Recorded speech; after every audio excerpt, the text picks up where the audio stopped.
If you enjoy the content, I would appreciate you hitting the subscribe button and checking out my socials. The year 2022 was a period where FaZe showed unlimited potential by first winning events like Katowice,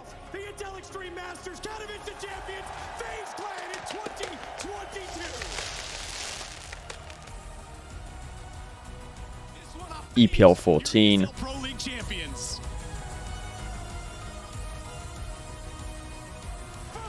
the long-awaited major,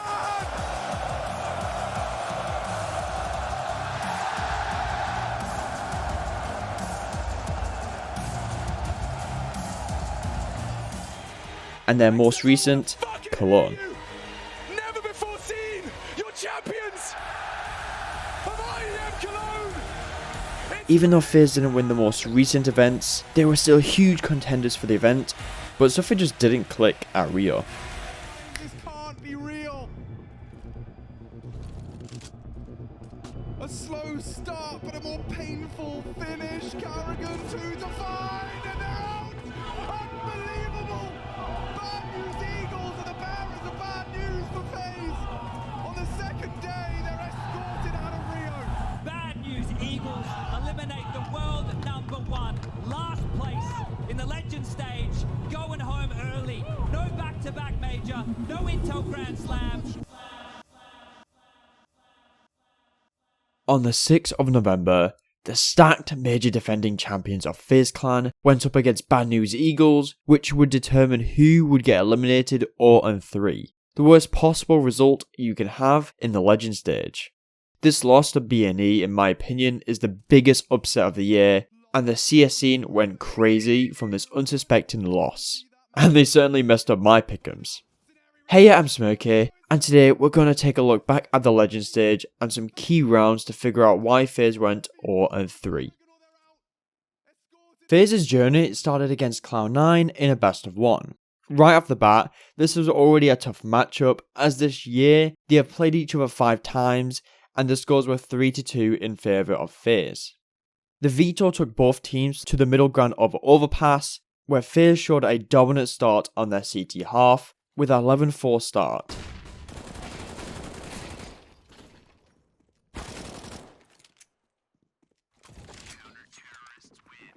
However, their grip starts to loosen on their T side, and in round 18, this looked to be the start of Cloud9's crawlback.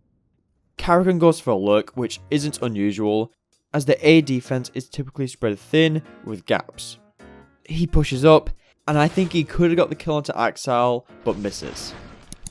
Then Cloud9 will transition to a setup where Toilets is completely locked down. Rain will try to move in for a trade, but gets fragged.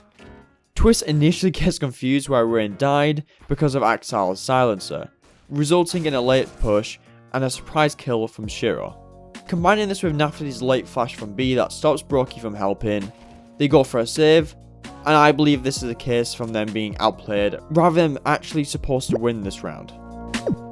Round 19 should have been the round where FaZe got 14 rounds and forced Cloud9 into an economic situation for a potential 15. Karen has got scored all on mid, and they get the opening kill onto Axile. Since there was only one A player left, they made the right call to spring off the kill to attack A, and they lived happily ever after. Wait a minute! Hello there. Brokey misses smoke. Brokey missed his smoke that allowed Nafty to jump onto bin and help his lonely A player to frag out with strong angles. And more to this mess is that there was only one flash used for this attack. Nice. Twist threw the flash into bank where it affected no one. However, with hindsight, if he did something like this, it would have got way more of the site, as well as getting Nafany. Lastly, the timings between players were odd. Look where Twist is, look where Shiro has his crosshair, and look where the next closest player is. No one was ready to trade Twist, as Carrigan was trying to smoke bin, which allowed Shiro to get the kill and fall off. I don't know if Brokey didn't call he smoked bin, if Carrigan didn't hear Brokey smoking it, or Carrigan noticed the smoke was going to miss, but I don't think any of this should have happened, and causes them to lose the round and puts him onto an eco.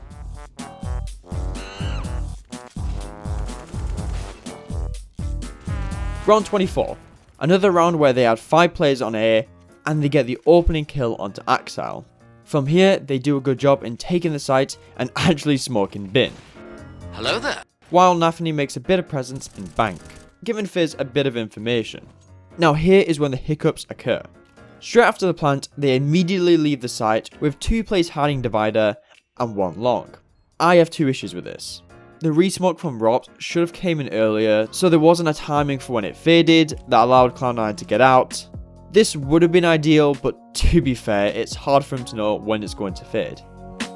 Alternatively, I think Brokey should have at least tried to hold onto the site by holding at least bank, or the left side of site, instead of allowing Cloud9 to have the entirety of the site. With all the control C9 have, they can just smoke the bomb, use it to trick FaZe into desperately spamming the bomb, where they just get picked off one by one. This blunder will later force FaZe onto an eco. During this game, they did try to hit B multiple times, early and late, but the defense was so powerful. Sure was significant for C9's comeback and FaZe's downfall, but I think Nafany was a huge win condition, as he was a nuisance on the B executes, as his setups with Hobbit were so strong.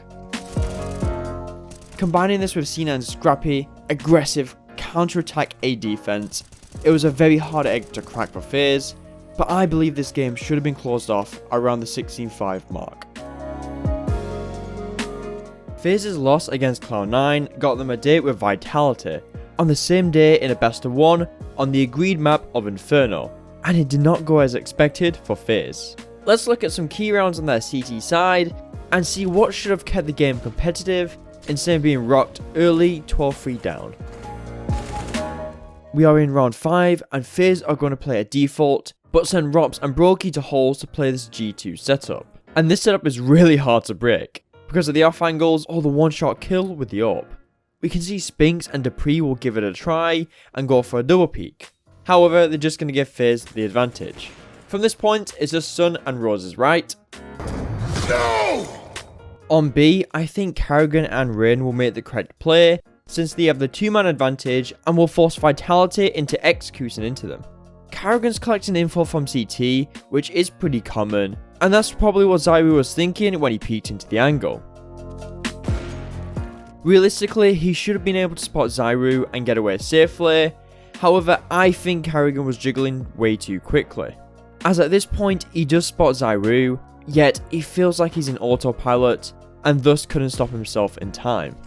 Because of the death of Karrigan and them spotting the bomb, we're going to see very heavy rotations being made, while Brokey was already rotating to B, ahead of Karrigan's death. Personally, I think a maximum of 2 players is stretching it, as you give a lot of room on A, but 3 is way too much. As a pit player, if you leave your position, which is the anchor of the site, the strongest and hardest position to clear, you're compromising A. Later, they do realise the mistake they have made, as Vitality didn't spring off it, but the damage has been done. By the time the A players get back to their site, Vitality are already up short, and Rops with Twist were not in the position to deal with it. And now for something completely different. Also, have you guys heard the in-game commentary for these demos? Just take a listen, it sounds like absolute shit. This is a star-studded server right now. Look at the names, I'll give them to you. A few rounds later, and FaZe will still keep it competitive, just being on the back heels of Vitality. Vitality are on a force buy, and Rops takes advantage of this by pushing apps with an MP9 and gaining the man advantage. From here, it's generally best to play defensive, as you have the man advantage, and your A players have top mid control, which is good information. However, FaZe wants more. I want more. And will try to peek into car a few seconds after the kill on apps, and they will receive huge consequences from this. Choices have consequences. I'm not a fan of this, as generally on Inferno, you either want to have top mid or car/banana control, as you will have the information on where and what the enemy team is doing. If you lose both or need the info / you need the play numbers, then it's fine. However, they didn't. Karrigan will throw an initial flash which will miss, but the second flash will be used to flash Rain into car, where non-blind Magist gets the kill with his Tech 9, leaving Karrigan isolated on B to be fed to the hungry wolves of Vitality. with hindsight in the scenario, I would say the flash should came after the molly on Car to not give Vitality a chance to get past the smoke. But well, Karrigan fumbled it, and when they went for the second, Vitality was already up. Alternatively, Brokey could have left top mid control to his 2 A players and leaned 3 on B, making it so the T side does have a bit of room on B, however they'll be running into 3 players. Skip a few moments ahead and it's left into a 3v2 retake for FaZe Clan. But there is a problem. Vitality resmoke coffins, making it so they have to go through the CT area, which Twist smokes off. I think Twist was wanting to use the smoke as like a one-way or some sort of cover to get into the site, yet it stopped them. Both Twist and Brokey are scared to go, so Rots will just wait. When FaZe finally goes for the retake, they have pretty much no time left on the clock and lose the round for being way too slow.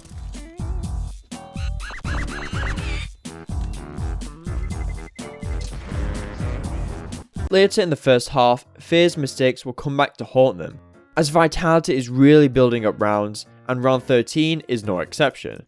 On the B side of Inferno, we can see Rain and Karrigan are going to default, and they throw 1 smoke, 1 molly, 2 HEs. Straight after, they're going to fall off to the bomb site with only 1 smoke and 1 molly remaining for that defense. And that 1 smoke they have left is going to be used way too quickly, as Vitality poked FaZe with a flashbang, causing Karrigan to feel pressured and to use it. Meanwhile on Vitality, they have been counting the util used, and they know B is low. As a result, they're going to execute, and the Danish duo will take their heads and B. But what could have been done better? First, if FaZe didn't want to contest for Banana, they should have really held for car control to avoid them being pushed around on B. Alternatively, I think they could have gambled 3B on the site, as the A players have top mid control, and Twist was thinking of rotating B, but decides not to, with his full belt, which could have been crucial. With this half done, if they have won the rounds they were supposed to, and not forced onto many ecos, my guess is that they would have had a 9-6 lead on their first half, but the second would have been in the air. Now for the team that showed FaZe DE Airport. A team that beat FaZe in a best of 3 to take them out of the legend stage. This must be some juggernaut of a team with experienced and highly skilled players to go up against the Twists, a Rops.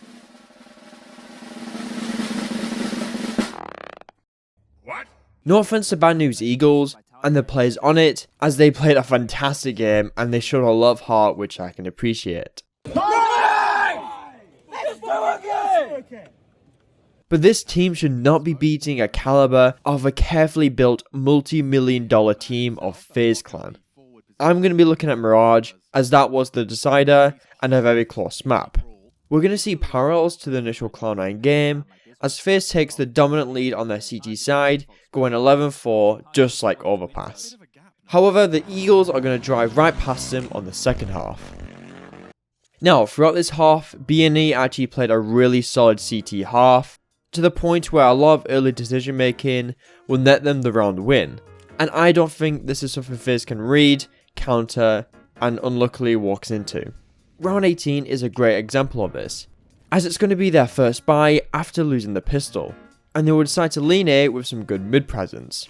I don't mind this early lean onto A, as it can be a shock to the system for the Eagles, especially when they don't have good guns.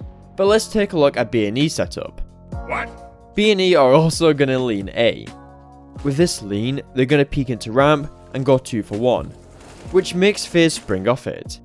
Now, if it was a normal default for B&E, the closest player who can assist will be GFX, who will be playing around jungle and will go CT after the A deaths. But Synopsy is going to catch him off guard, where he normally plays towards short.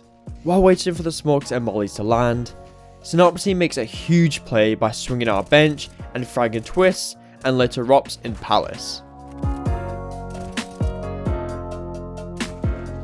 Twist waiting Tetris isn't bad, as the smokes hasn't landed yet, and he will just be going out naked. However, I think Brokey makes a slight mistake with his movement, as I think he could have held stairs and swing out once Twist takes a fight like this, but that's just me being picky. A A solid read and round from B&E causes FaZe to eke on afterwards.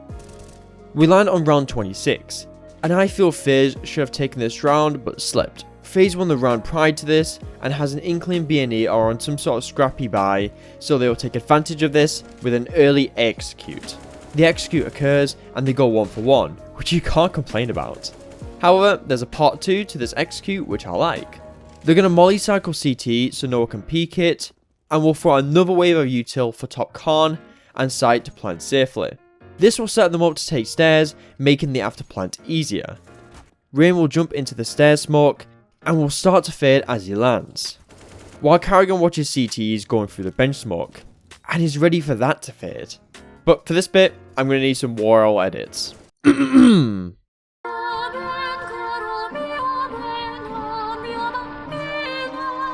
Karrigan whiffs, and when Rain goes for his fight, he's left in a very awkward situation. Oh, hi Mark. Using my top tier analysis, I believe if Karrigan got the kill onto Synopsy, they can focus on Flatshore and later kill GXX going through the smoke. My guess is that only Rain would survive, leaving FaZe in a 3v1 against Rigon. Just a guesstimate, but Banjo's Eagles will retake the site and force FaZe to eco the next. I could go further, like breaking down round 23, and how getting their opening kills and making similar plays later in the round would have got them the round win. But Triplus already made a great video where in detail he broke down the majority of the rounds in the Banjo's Eagles game, and it's pretty good. Give it a look and tell him I sent you.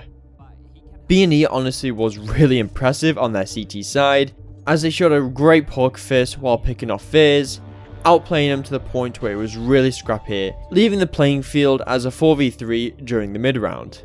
Obviously this should have been a win for FaZe, and I think they should have closed the game around the 16-9, 16-10 mark. What does this mean for FaZe? Can they recover? The quality and the stock in these plays are still very high, but it will be a very dirty stain on the potential of this roster, due to their underperformance and lack of team play in Rio. And for the future, they still have 3 notches on the Intel Grand Slam, and just need one more ESL tournament win for that $1 million bonus, along with some gold bars for each player. Your team has been sucking on Inferno T pistols. Check this video I did about Fnatic's quick apps pop. Apart from that, thanks for watching, see you in a bit.